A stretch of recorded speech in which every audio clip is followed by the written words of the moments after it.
सकाळची सुरुवात आज झाली होती माझ्या देवपूजापासून. आज होता स्वामींचा गुरुवार, त्यामुळे मी घेतली सगळ्यात आधी पूजा करून. आज मशीन लावली होती कपड्यांना, कारण मला ब्लँकेट धुवायच्या होत्या. त्याचबरोबर इथे आज खिचडी साधी आणि सोपी मी केली होती. मिस्टरांसाठी अंडंसुद्धा उकळलेलं होतं. नंतर गेलो आम्ही सामान भरायला, कारण घरातलं सामानसुद्धा संपलं होतं. आलो होतो 3 गोष्टीसाठी, पण झाल्या खूपच गोष्टी. संध्याकाळी घेतला चहा आणि बटर खाऊन. चहा बटर खात नाही तोपर्यंत माझी झोप जात नाही.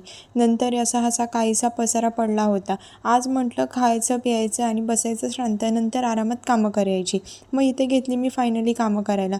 खूप अशी पटापट कामं करत बसते नाही मी, कारण माझीच मलाच करायची आहे, त्यामुळे जास्त मी काही लोड घेत नाही. हीच ब्लँकेट होती जी की मी आज धुतली होती. नंतर हे सामान मला कितीचं आहे कमेंट करून नक्कीच सांगा.